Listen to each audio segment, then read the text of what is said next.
Good morning to you. How are y'all doing? That is great. Well, here we are, another Sunday. We've got Haas on the lyrics today. Whoop, whoop, whoop, whoop, whoop, whoop. Okay, so I've had coffee and no food, so you're welcome. We've got Natalie on the drums. Welcome back. We've got Hannah on BGVs. Also, she's going to be leading a song today as well. I mean, with me, but still leading, so yes. We've got Seth on bass today. We've got Peter on electric guitar. Lyndon on the keys. And I'm Gianna. Hi, hello. I'll be singing and playing guitar. If you want, you can stand and sing with us. All the songs are familiar.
get it. That was just the first song. Sorry. Went a little hard. Got to save some energy.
You can be seated.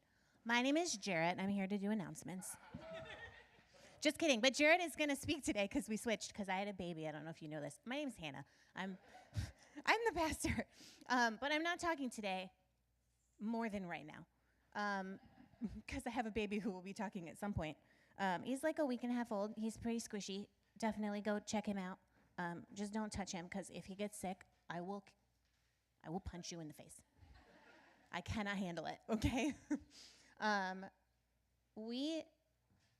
don't know what Jared told you last Sunday because I did not watch on account of we had a poop situation. He pooped, and then while we were changing him, he pooped again, and then he peed on his own face. So it was a situation, is what I'm saying. So I have no idea what happened last Sunday, but what had happened was we had small group, and my prayer request at small group was like that the baby would get out, please. And then 2 hours later, I was like, oh, the baby's coming out. So if you'd like to know information about such activities, you can ask me. There's no subject that is embarrassing to me, and that was before I had a baby. This is number 2. There's nothing you can ask me that I'll be like, ugh, no. And if you've had a baby, you know what that means. So if you want to know, just ask me. There's a couple of announcements. One is if you're going to brunch today, it's at Urban Brew and Barbecue, which is that way. Unless you really like walking in 90-degree weather, I suggest you drive, but they are delicious. And then on October 7th, there is Hope Fest happening because Rich is putting it on over there. It is a concert/art benefit in Tampa, and it will be at New World Brewery. I know what I'm talking about, clearly. And all proceeds are going to benefit Metro Inclusive Health and specifically their mental health division. So Nova will be there. She's very excited about this. So you should definitely go. Part of it is free/donation, and then part of it is ticketed and all of the information. There are flyers at the Stuff Center, which is that table right over there. You can also grab stickers, which are free, and you can go to diff.church, and check out, whatever's up there. Events that I will not be attending for the next couple of weeks. So we have a very special guest speaker today. Different Church has been around for 3.5 years, and Jarrett has avoided the whole time getting up here and talking to y'all, and I'm very excited. Not that I had to have a child to make him do it, but that he's going to talk. I'm really proud of him, and I'm really proud of Different Church, and I think you're going to be great. I know you're going to be great. So get on up here, and everyone be excited.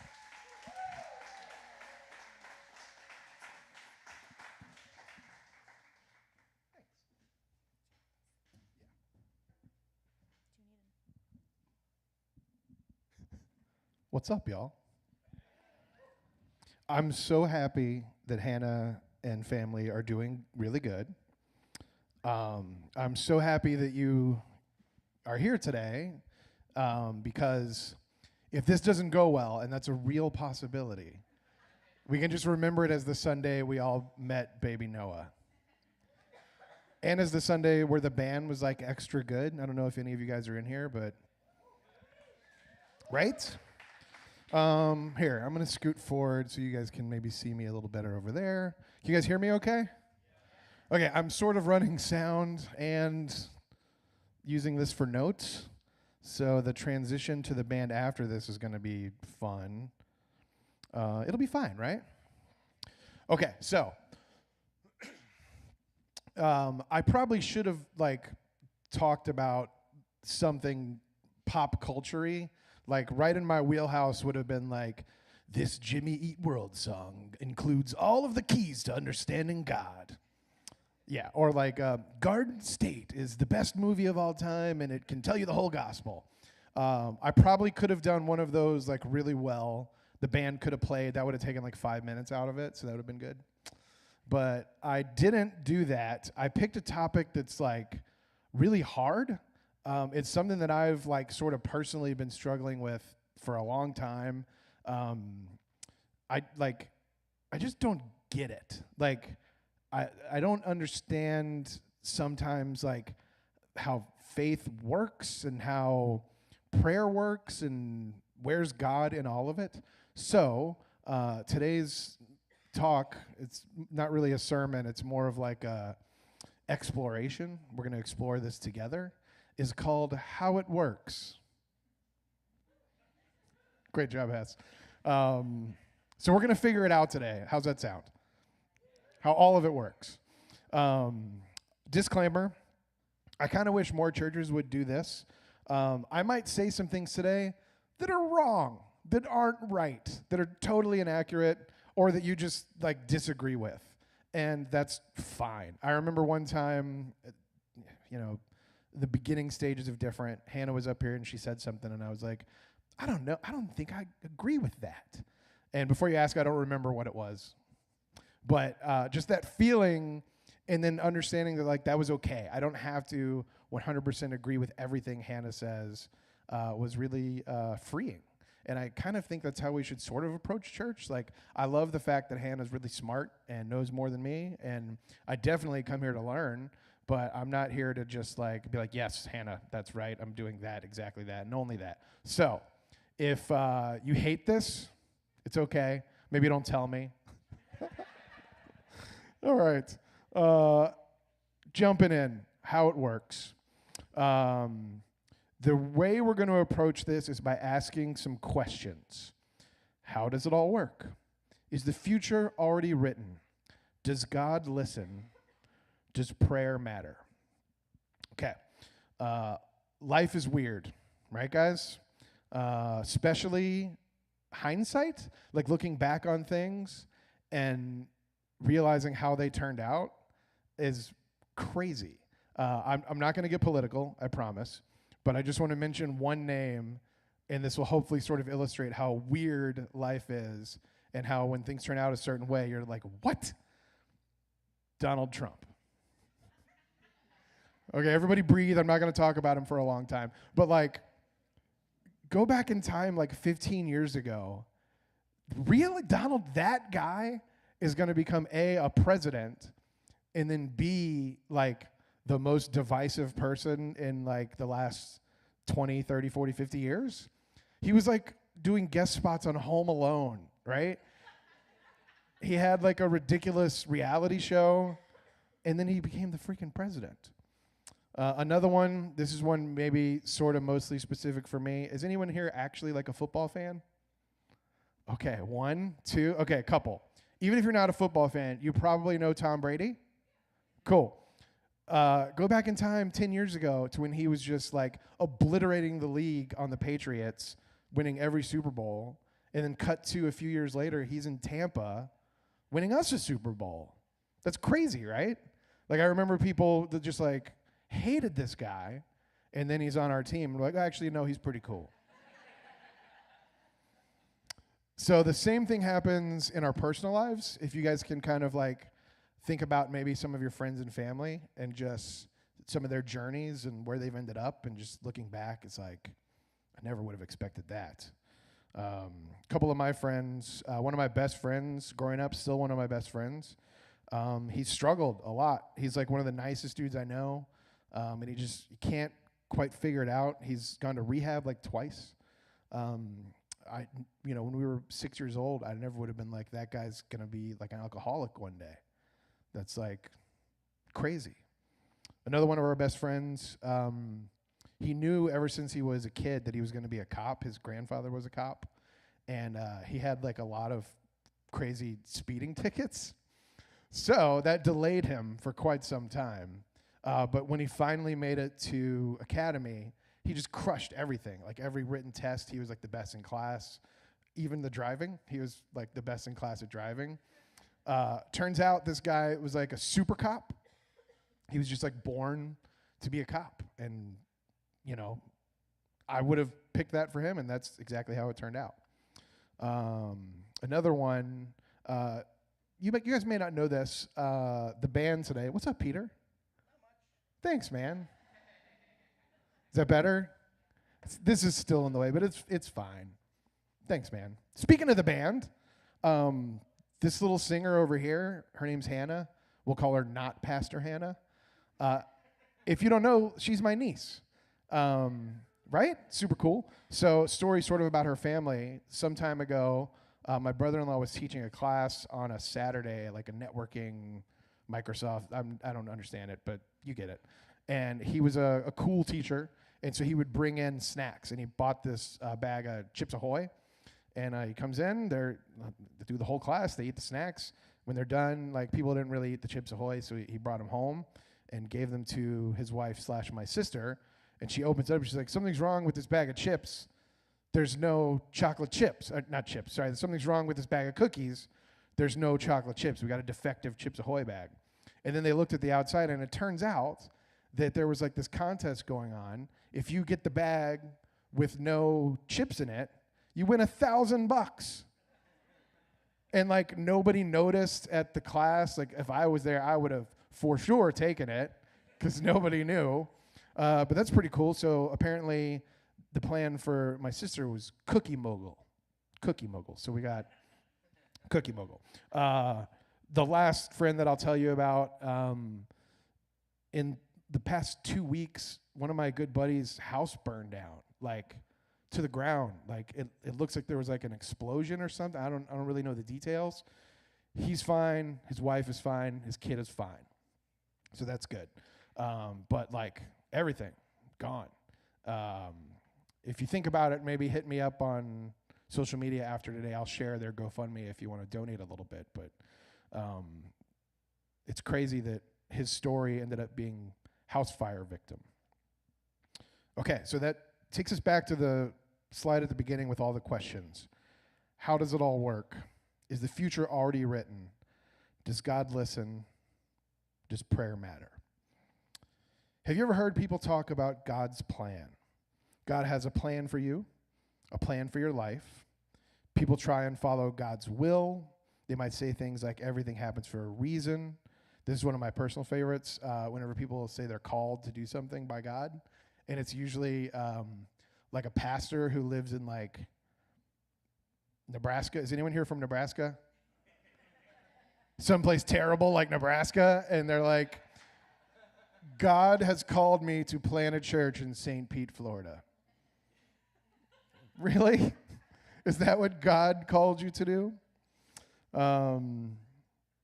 If you look in the Bible, there's scripture that you can like quote that like suggests that that's how it works. Like, God has everything predestined and pre-planned, and like, you're just playing your part. One of the ones that everybody always talks about is Jeremiah 29:11. For I know the plans I have for you, declares the Lord, plans to prosper you and not to harm you, plans to give you hope and a future. That's like on the frame on the Instagram wall in your house, you know, that like looks really cool. And people don't stop to think about like the context of that verse, which we're not even going to get into that today, but like, God is talking to a specific person in that verse. It's not like a verse you can just put on a frame and be like, yeah, God has great plans for me. But let's just work with this hypothesis for a minute that God does plan everything out for us. Let's apply that to the people that we just mentioned. I'm cool with a world where God calls you to be a super cop. I'm very cool with a world where he calls you to be a cookie mogul. But if God has a plan and it's all part of his will, are we okay with a world where God's plan is alcoholic or house fire victim? And I just, over the years, have really struggled with that, you know? I just started to sort of feel like this can't be it. This can't be how it works. If God has a plan, do our choices even matter, right? And then let's think about the opposite. If he doesn't have a plan, is that worse? Like, if it's all just random, what does that say about like us gathering on a Sunday morning together? What does it say about our religion if God's not in control? I don't know. Okay, now it's time for my favorite part of the message. I need help from two people. Sherry, Nick, come on up here. I'm going to jump ahead, actually, Hess, while they're coming up. There's a slide with a book on it. Go ahead and throw that up. I discovered this book. It's called Open and Relational Theology. You probably can't read that. It's by a guy named Thomas J. Ord. That's what a lot of this is coming from today, and that's what this part specifically is coming from. It's a conversation in the book. These two are going to help me out by reading it.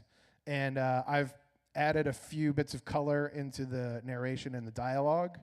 But this is basically lifted straight from the book, and it's sort of, whatever, you'll see. I don't need to explain it.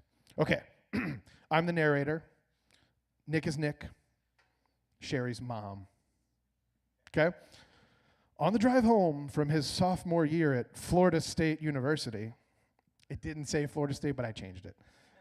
Nick mustered the courage to start a conversation with his mom. I've been trying to make sense of... Oh, crap, hold on. I'm running sound. I got this. Yeah. If only I trusted someone to run sound while I was up here. Okay, check your mic. Mic check. Check your mic. Hello. Can you guys hear them okay? Huh? I'm going to turn them up a little more. Okay, let me go back to the script. Okay, on the drive home from his sophomore year at Florida State University, Nick mustered the courage to start a conversation with his mom. I've been trying to make sense of prayer, specifically prayer that asks God to do something. What are you thinking, honey? She reaches over, turning down the sad emo music. Well, God doesn't seem to answer many prayers, at least not in any tangible way. It happens more than you think, sugar. But God's ways are mysterious, and his timing is not ours. You never know how the Lord will answer. I guess, but do prayers change what God does? I mean, think about it. Wouldn't a loving God help even if we didn't ask? I mean, you'd help me if I really needed it, right? Yes, I'd help, sweetie pie. But it's nice to be asked. I get that.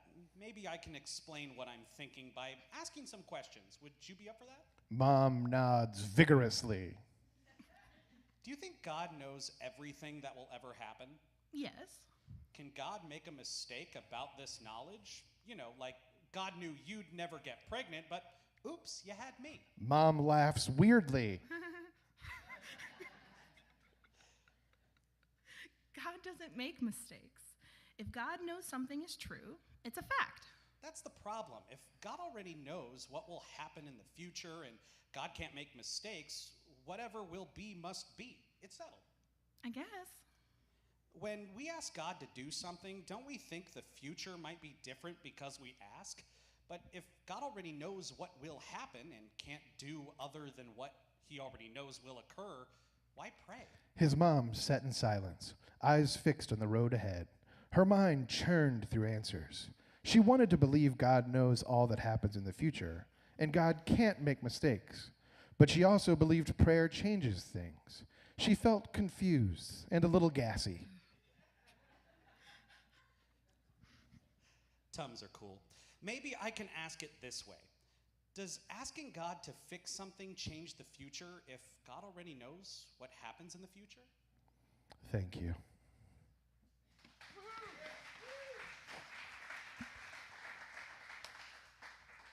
I should have planned like 10 more of those so I didn't have to talk anymore. Okay. I think it's possible that a new type of thinking can answer this question. The book, it's called Open-End Relational Theology. It may have the ability to help us understand how and why good and bad things happen and how God is involved in it all. What is open and relational theology?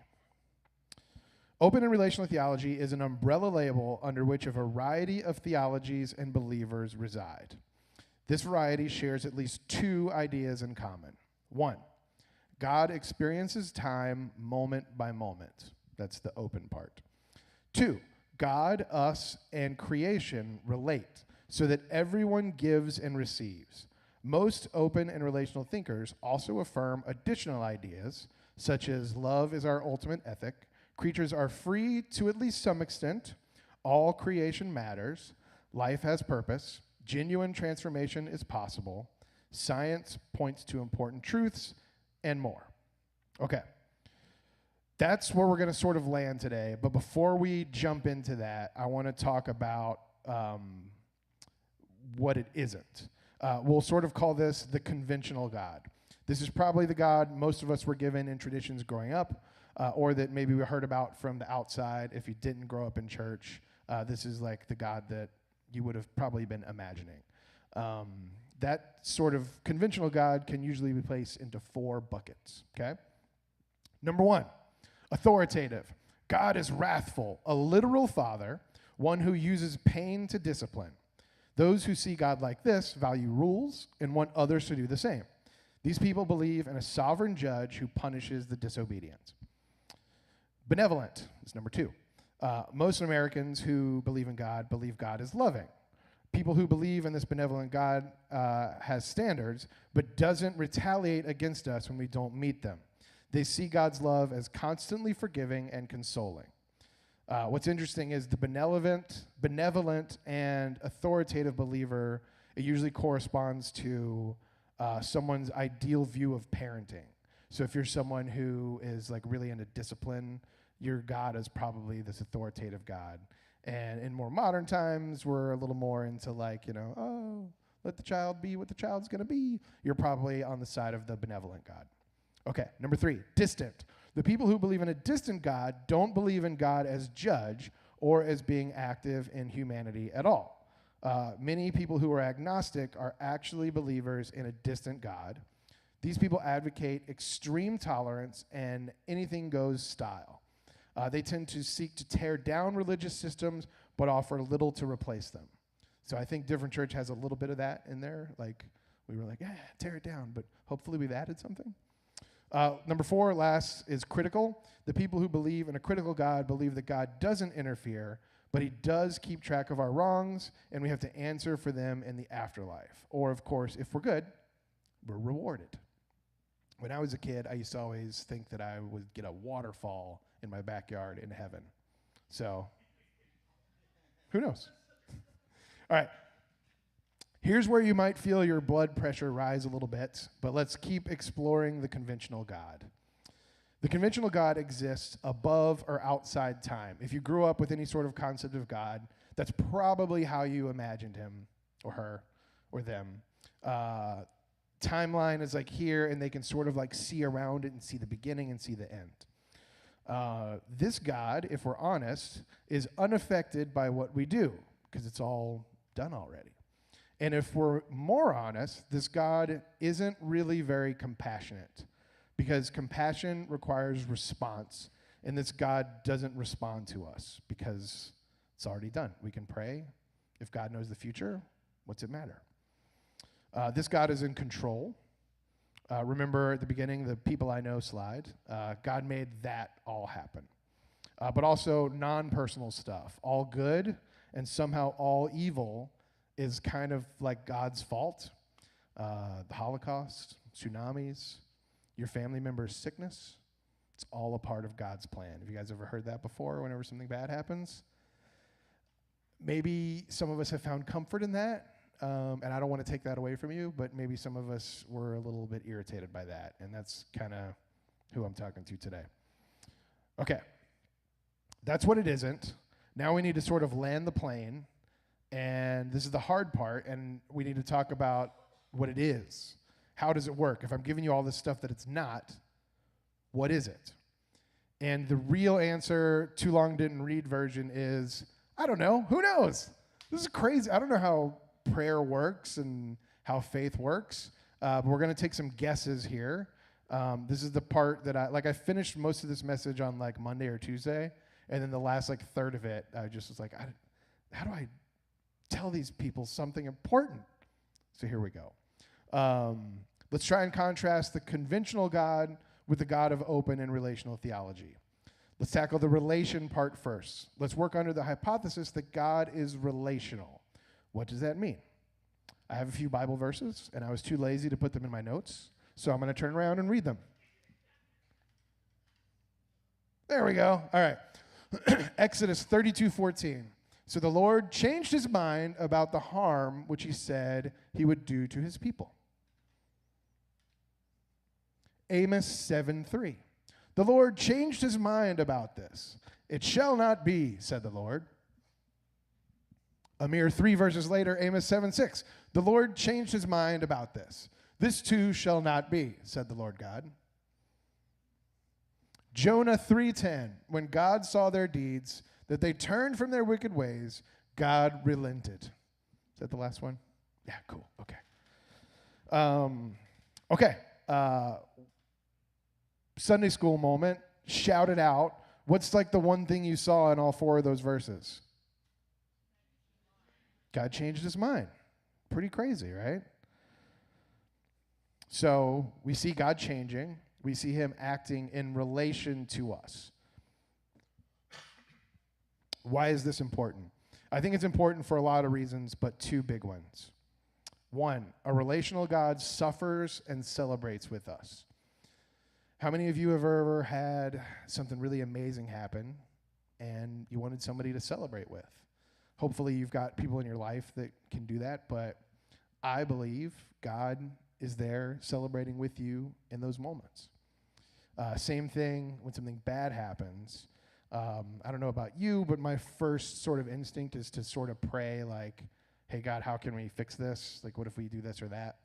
And, I don't think that's wrong. You can make that prayer, but it's important to realize that before that even happens, God is suffering with you. At least I think so. When something bad happens, I think that he is sad along with you. Number 2, our relational God is influenced by our prayers. That's one of the things that I struggle with a lot. This might just be me talking to me, but for much of my life, I didn't really understand why I should pray. Let's say there was something that I really wanted, and I prayed for it. And then I was just like confused, like, all right, is one and done okay? Or should I pray about this every night? Do I pray harder? How do you pray harder? Any Tosh fans? He's like, I understand that Superman can fly, but how does he fly faster? Just concentrate more? Sorry, it's not in the notes. Yeah, how do you pray harder? Like longer? I don't know. And so I kind of like, I don't want to say gave up because I still pray. Like Tiffany and I pray every night. But I just sort of like tweaked what we were praying about, and I made it more about like us and sort of like being in alignment with God and sort of orientating us in a godly way, which I think is cool. I think that's a cool way to pray. But doing that sort of like got rid of the idea that God can actually do something. And I've lived with that for a long time, and I don't think I want to believe that. Like, I think I want to believe that God listens and that if we pray, something can happen.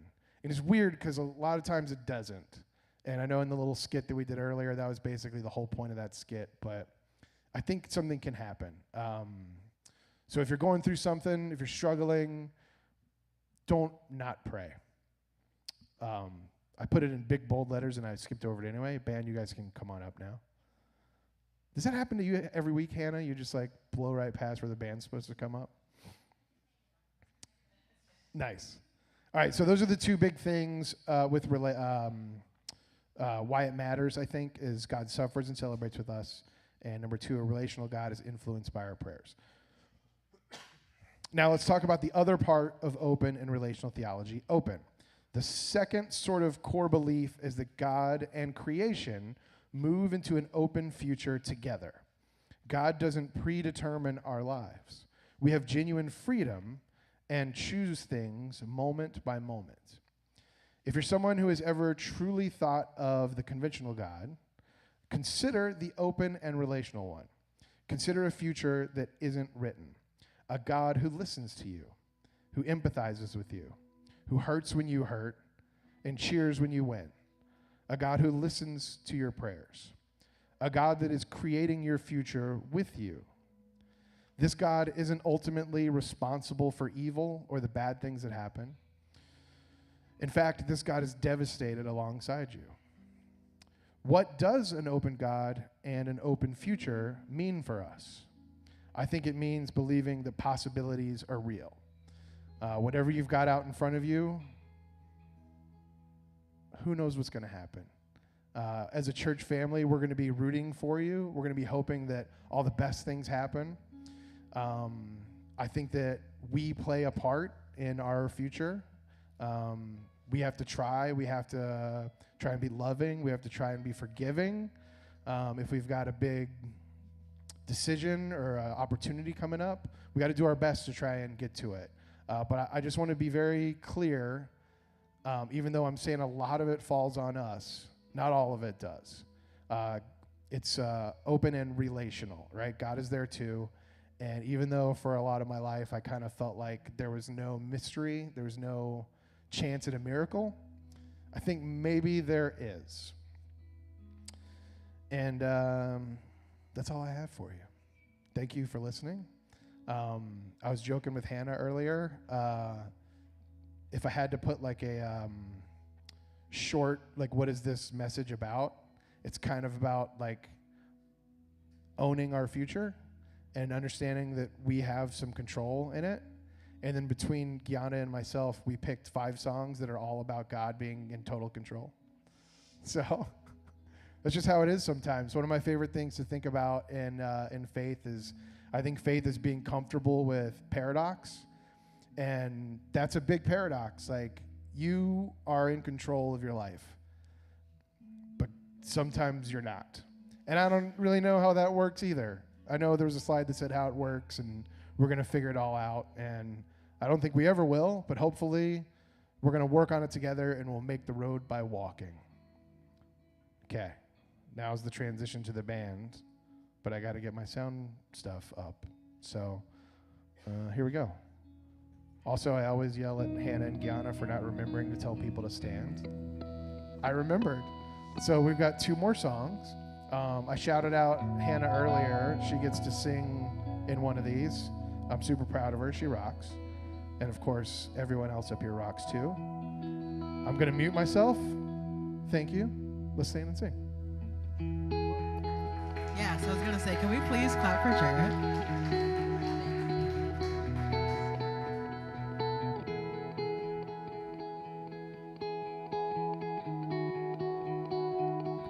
When it feels like surgery and it burns like 3rd degree, and you wonder, what is it worth? When your insides breaking in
actually, funny enough, an album that Jarrett put me on to. I mean, I was already a fan of Amanda Cook, but he was like, "Did you know she has a new album out?" And I was like, "I didn't know."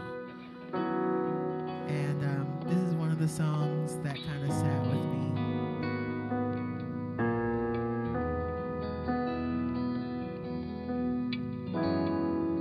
Because speaking of like praying to God and not knowing if God is listening or if God hears you or if you praying is going to do anything or if it's going to make a difference. And even if it does make a difference, sometimes it doesn't make a difference when you want it to. Sometimes it's later. Sometimes it feels like there's a lot of waiting being a believer in God. So this song is kind of comforting to me because it reminds me that God is still with me while I'm waiting.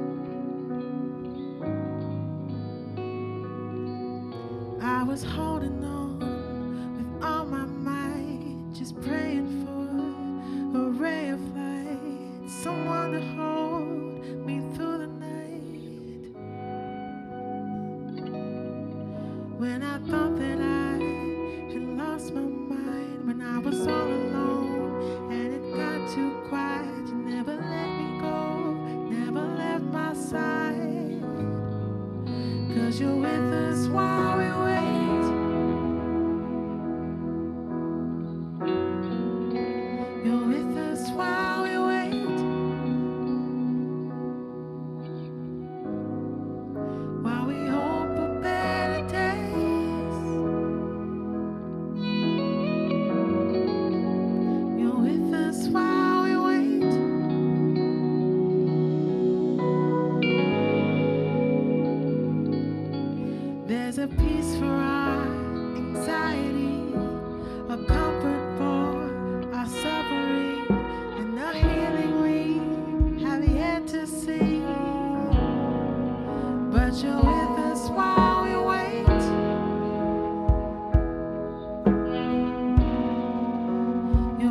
You're with us while we wait.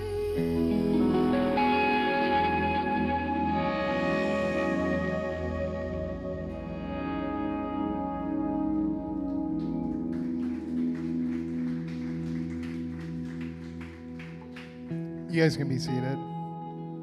Thank you so much for being here today. It means a ton to have this church community, this church family. I hope you guys feel it like I do, just being able to come here and look around and see people who are experiencing the same things that we are and on this journey together. It's really cool. I wrote a benediction. It's really short. Speaking of really short, I told Hannah, I was like, I have no concept for how long I'm going to talk today. It's either going to be like 5 minutes or like 38. So I was thankfully in between, but I'm sorry I went a little long. I now forgive every speaker for talking longer than they should. Okay, I'm going to switch this. Hold on one second. Thanks for the walk-in music, Peter. Okay. Anybody in here like Rob Bell? I love Rob Bell. If you ever listen to his podcast, he does something at the end of it that's basically a benediction, and he always phrases it with "may we," and so that's how I'm going to do mine. All right? May we leave here today knowing that God hears us, knowing that our pain, our joy, our hopes and dreams matter to God. May we know that all those things matter to us and to our church family around us. May we know that the future is unwritten and that we can write it together. And we can write it with God smiling over our shoulder, excited and hopeful with each new sentence. Thank you for being here today. See you at brunch or see you next week.